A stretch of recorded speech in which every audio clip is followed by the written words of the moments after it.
Hello, welcome to this MySID guide to the financial monitoring section of the system. As you can see now, if you look onto the screen, at the top of the screen I've got the high level budget information here, the budgets that have been pulled through from the budget profiler. So if we go back to the budget profiler, the budgets we've set or that have been set for us within the budget profiler section are now pulled through to the financial monitoring part of the system. We can see here clearly the total, the planned spend, the unplanned spend, the actual and committed, and what's remaining of the budget. Now, if we want to pull that down as an Excel spreadsheet at any point, all we need to do is click on the Download Financial Budget Report. Clicking on that button will allow you then to open up a Excel spreadsheet, which will give you the snapshot of your finances relative to those budget areas at any given moment in time. Okay, so as you can see, there it is, opening up in Excel now, and there's that information, and you can adjust it and edit it as you wish. So that facility is available within the system. I'm not going to save that.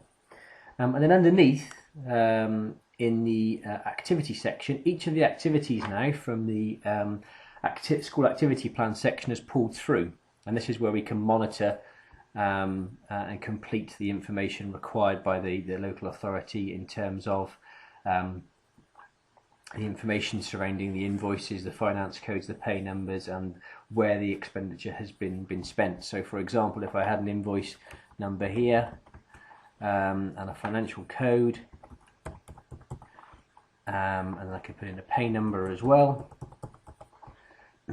What I then can do is use the drop down menu to attribute that particular cost of that particular invoice against a specific type of expense. So if invoice number 100001 was for training purposes, I can mention there, pull down the training purposes from the drop down menu, and I can put in the particular cost of that.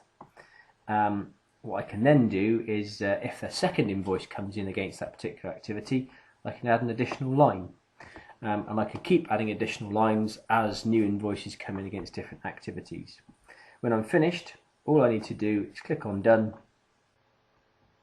and that will save the information now in that particular area. So you can see there the information that I've added.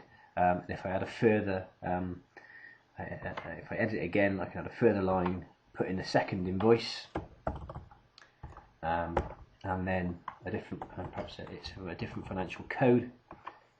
Here's my pay number. I'm going to, this time the money will be spent on resources in ICT. Let's say for the sake of argument that was £500.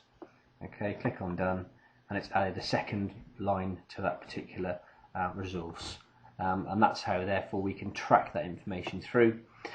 And what we can then do is download a financial services report, which will report on all of those individual activities to replace the spreadsheet from last year. So if we click on Open here now, you can see, we should be able to see that there we are, there's the information that we need. We can open the columns up and we can see the description, the cost, the source of the information, and all the information there in terms of the invoice number, the financial code, the pay numbers, and then the expenditure in the columns as well. So you can edit and adjust that spreadsheet as you see fit, and that can be pulled down, downloaded at any particular point in time. So as you go through the year, if you want to do half-termly monitoring, you can pull this down when you require the information. I hope that was useful. Thank you very much.